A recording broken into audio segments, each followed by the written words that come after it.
네, 연속 기획으로 만나봅니다. 대한민국 임시정부 수립 100주년 그 역사 속으로 오늘은 러시아 연해조 지역에서 독립운동을 펼친 최재형 선생의 발자취를 만나보겠습니다. 네, 최재형 기념사업회 문영숙 이사장 스튜디오에 모셨습니다. 이사장님, 안녕하십니까? 안녕하세요. 안녕하세요. 네. 자, 저희가 이번 주에 보도를 통해서도 이 독립운동가 최재형 선생을 소개해드렸는데 네. 이 최재형 선생님 좀 더 구체적으로 어떤 분인지 자세히 소개를 해주시면 좋을 것 같습니다. 네, 독립운동가 최재형 선생은 아주 특별한 이력을 가지시고 여러 가지 일을 하신 분입니다. 네. 우선 한경도 경원에서 노비 출신으로 태어나셨고 9살에 또 배가 고파서 두만강을 건너갔고요. 가서 또 가출을 해서 그 포시에트 항구에 쓰러진 그 소년을 러시아 선장 부부가 발견을 해서 또 6년 동안 양아들처럼 키워져서 이제 환골 탈퇴를 해서 18살에 블라디보스톡에 돌아왔습니다. 그때부터 유창한 러시아어를 이용해서 한인들의 대변자 역할을 하기 시작했습니다. 그리고 그 이후에도 이제 한인들을 많이 도와주면서 러시아에서도 인정도 받고 6년 동안 항해를 통해서 배운 상술과 여러 가지 그 교양으로 한인들의 고충을 다 해결해 줬고요. 그 이후에 이제 군납업을 통해서 아주 거대한 부를 이뤄서 그 한인 마을마다 32개의 학교를 세우고 교육을 장려하고 또 장학 사업도 하고 또 얀치의 군수까지 됩니다. 네, 군수를 하면서 이제 그 많은 부를 이룬 것을 한인들과 같이 나누고 당시 제정 러시아가 동방 정책을 폈기 때문에 그 많은 인부들이 필요했고요. 그 군인들이 사용할 생필품을 또 우리 한인들에게 다 이렇게 분배를 시켜서 한인들이 다 같이 잘 살 수 있게 하는 여러 가지 일을 하십니다. 그러다가 이제 러일 전쟁에 참여한 후 그 독립운동에 뛰어들게 되죠. 그래서 그때부터 이제 일본의 야욕을 다 간파하시게 되고 그래서 1908년에 안중근 의사와 함께 동의회라는 독립단체를 조직합니다. 그래서 그 동의회 총장이 바로 최재형 선생님이고 또 우리가 해금일사로 알려졌던 이의종, 이범진의 아들이죠. 그 이의종이 동의회 회장, 또 간도관리사로 있던 이범윤이 또 동의회 부총장, 그리고 그 당시에 안중근 의사는 평의원으로 동의회에 참여를 합니다. 그래서 이제 최재형 선생님이 막대한 그 지원을 입어서 대한의군을 조직하고요. 그 대한의군이 두만강을 건너서 국내 진공작전을 펼치게 됩니다. 그때 이제 안중근은 나중에 리순 감옥에서 이제 항상 부르짖던 당신의 신분, 나는 대한의군 참모 중장의 자격으로서 적군의 수뇌인 이또를 처단했다. 그러니까 나를 마땅히 포로 대우를 해서 국제법으로 재판을 해달라 끝까지 요구를 하셨죠. 그 원인이 바로 그 동의회 소속 대한의군의 그 참모 중장 역할을 하셨기 때문에 그렇게 했습니다. 그 대한의군이 이제 국내 진공작전을 2차례에 걸쳐서 아주 굉장히 대승을 거두니까 러시아에 또 일본이 압력을 넣어서 최재형 산하의 그 의병 부대를 다 무장 해제를 시키게 됩니다. 그래서 안중근도 간신히 이제 살아 돌아와서 그 무장 투쟁을 더 이상 할 수 없게 돼요. 그러면서 이제 그 단지 동맹을 최재형 집에서 11명의 동지들과 하고 태극기에 대한 독립이라는 4글자를 쓰고 이제 그 일본을 처단하겠다 맹세를 하셨죠. 1909년에. 그 해 또 이토 히로부미가 하얼빈에 오게 됐고 안중근은 최재형 선생이 권총도 사주고 또 대동공보에서 그 하얼빈 의거를 다 모의를 하게 됩니다. 그래서 그 후원을 받아서 하얼빈에 가서 그 이토 히로부미를 처단하는 성공을 거두게 되죠. 네, 그리고 또 그 이후에 안중근 의사가 리순 감옥으로 갔을 때 또 변호사도 국제 변호사도 선임을 해주시고 하는데. 여러 가지 많은 일을 하셨습니다. 일일이 열거할 수 없을 정도로 훌륭하신 분입니다. 네. 정말 많은 일을 하셨기 때문에 자세히 아주 잘 그래도 이야기해 주신 것 같습니다. 네, 그렇습니다. 독립운동가 최재형 선생에 대해서 또 소개를 해주셨는데요. 얼마 전에 이 국회에서 최재형 선생의 추모위원회 출범식이 열렸다고 들었습니다. 어떻게 마련이 됐고 또 어떤 내용으로 좀 진행이 됐는지 소개를 부탁드립니다. 네, 지난 4월 4일에 국회에서 이제 최재형 선생 순국 100주년 추모위원회를 발족을 했습니다. 그 저희 최재형 기념사업회는 이제 최재형을 알려온 지 10여 년쯤 됐어요. 2010년에 기업하시는 네 분, 김창송, 전상백, 박춘봉, 김수필 이 네 분이 다 80대였는데요. 예. 그분 중에서 이제 김수필 분만 SK그룹 부회장까지 하신 분인데 그분만 70대이셨고 나머지 세 분은 다 80대 그쪽으로 가셔서 최재형을 처음 하셨어요. 그런데 그 최재형 선생의 삶에 이분들도 너무 감동을 하셨고 또 당시 고려인들이 중앙아시아에서 재이주해 와서 사는 모습을 보시고 너무 가슴이 아프셔서 이제 그 최재형 장학회를 2011년에 발족을 했습니다.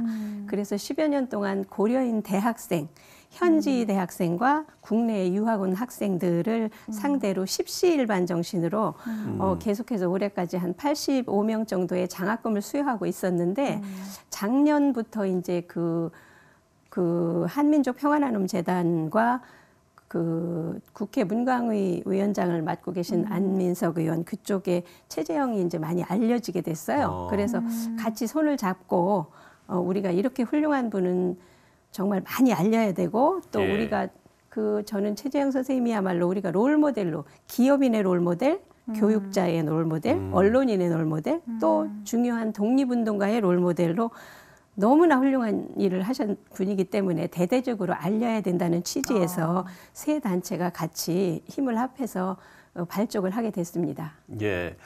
지금 이사장님의 이야기를 들어보면 최재형 선생의 삶이 그야말로 뭐 독립운동의 모든 것을 헌신했던 분이다라는 생각이 드는데 그동안에 좀 선생의 삶에 좀 주목받지 못했던 이유가 있었을까요?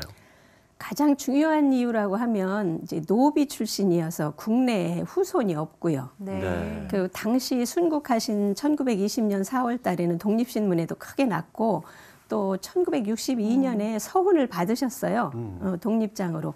그런데 이제 국내에 후손이 없는 것과 더불어 우리가 소비에트 연방 시절에는 그 소련 국적이었기 때문에 우리가 남북한 대치하고 있기 때문에 이데올로기의 영향으로 그분들을 조명을 할 수 없는 시대를 살았다고 할 수 있습니다.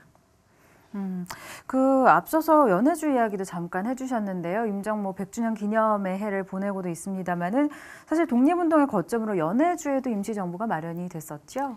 네, 사실은 초기 독립운동의 모든 발판은 연해주에서 시작됐다고 할 수 있습니다. 그 중심에 최재형 선생님이 계셨고 러일 전쟁 이후에 이제 많은 그 독립운동가 또 대한의군이 1907년에 군대가 해산이 되지 않아요. 그리고 또 독립운동의 뜻을 품고 계신 분들이 국내에서 활동하기가 어려우니까 다 두만강을 건너서 그쪽으로 가서 또 당시 최재형이 군수를 하고 있고 많은 재력을 확보하고 있고 그러니까 사람이 글로 모였다고 볼 수 있고요.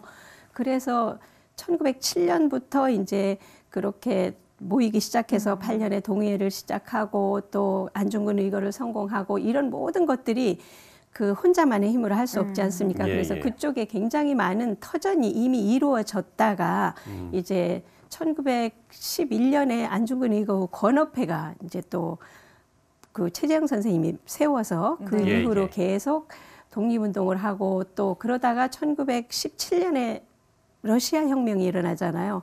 그래서 그 이후로 혁명이 일어났으니까 우린 또 그 땅에서 어떻게 살아야 되나 하면서 전노 한족회 중앙총회를 열고 거기에 또 최재형 선생님이 고문으로 활동을 하시고 그러면서 이제 국내에서 3.1운동이 일어나고요. 또 고종이 하야하면서 큰 정말 혁명이 일어나잖아요. 그러면서 그쪽에서도 바로 3.1운동을 하고 그러면서 전노 한족 중앙총회가 곧바로 대한국민의회라는 임시정부가 생깁니다. 최초의 임시정부죠. 예, 그래서 그쪽이 상해 임시정부 이전까지는 우리 독립운동의 총본산이었다고 할 수 있습니다. 네. 예, 이렇게 연해주 임시정부의 이야기까지 저희가 들어봤습니다. 최재형 선생의 고택이 독립운동 기념관으로 새 단장됐다는 소식이 들었는데 이렇게 좀 유적지 복원 상황이 잘 진행이 되고 있는 건가요? 네, 아주 다행스러운 일입니다. 최재형 선생님이 마지막까지 1918년부터 1920년까지 2년 동안 살고 그 일본군에 잡히던 집이 러시아인이 거주하고 있었어요. 그런데 이제 국가에서 2015년에 그 집을 매입을 해서 예, 공사를 그동안 해서 2018년 12월에 공사는 일단 마쳐서 그 관광객들을 맞고 있었는데요. 공식적인 그 개관식은 2019년 3월 28일에 네, 개관식을 했습니다. 그래서 피우진 보훈처장님과 더불어 저도 다녀왔습니다. 네. 또 감회가 새로우셨을 것 같습니다. 네. 또 우리 이사장님께서는 오랜 시간 최재형 기념사업회 일을 맡아 오시면서 여러 가지 좀 안타까움 같은 것들도 좀 느끼셨을 것 같은데요. 어떠세요?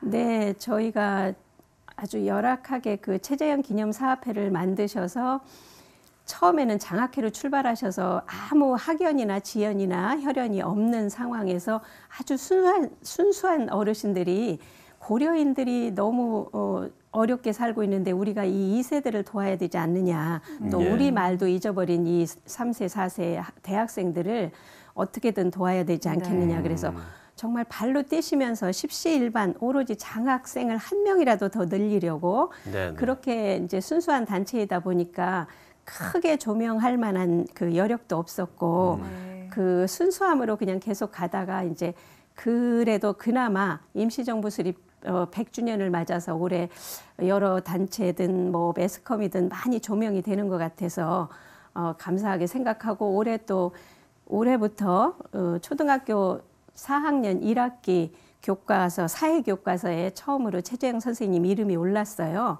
이런 모든 것들이 이제는 참 다행스럽다는 생각이 듭니다. 말씀처럼 최재형 선생의 삶이 또 새롭게 이제 조명을 받고 있는 상황에서 내년에도 또 많은 일들을 좀 계획하고 계신다고 들었습니다. 네, 우선 최재형 기념관 안에 흉상 건립이 있고요.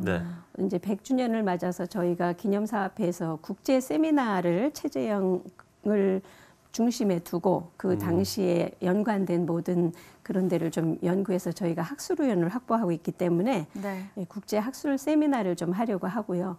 뭐 여러 가지 계획을 하고 있습니다. 그리고 이제 100주년 추모 100주년 100주년 기념으로 제가 이제 2014년에 독립운동가 최재형이란 청소년 소설을 냈어요. 그래서 전 국민 독후감 대회도 한번 생각해 보아서 이렇게 좀 많이 알릴 수 있는 그런 거를 준비하려고 합니다.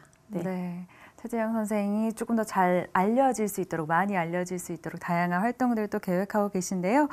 이 무엇보다 최재형 선생이 남긴 무형의 유산들을 우리 후손들이 잘 이어가는 것이 가장 중요하지 않겠습니까? 후손들이 어떻게 좀 이어가면 좋을까요? 네, 저희가 이제 그 최재형 정신을 좀 정리를 해봤어요.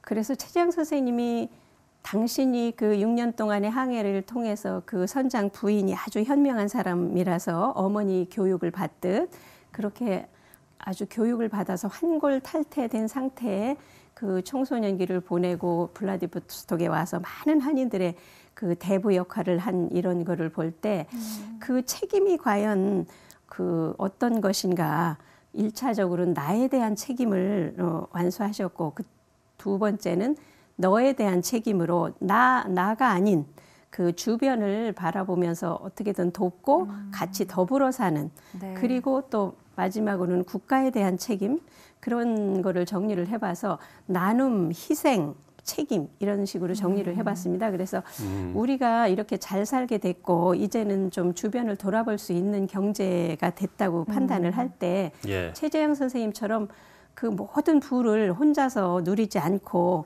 정말 의미 있게 기업인의 롤모델, 돈을 엄청 벌어서도 사회와 국가를 위해서 모두 헌신하는 그리고 또 내 주변을 돌아보면서 그 대부 역할을 할 수 있도록 이렇게 나눔 정신을 실천하신 이런 모든 것들이 우리가 앞으로 본받아야 될 최재형 정신이 아닌가 합니다. 그래서 우리가 정말 자랑스럽게 내세울 수 있는 독립운동가도 다 훌륭하시지만 이렇게 여러 분야에서 그 모든 것을 실천하고 가신 이분을 정말 롤모델처럼 여겨서 우리 청소년들이나 또 기업하시는 분들이나 또 정치하시는 분들이나 이런 정신을 넓게 펴고 기릴 때 우리 사회가 더 그 최재형 선생님이 과거에 했던 그 꿈을 가지고 펼치셨던 그런 거에 보답하는 길이 아닐까 생각을 합니다.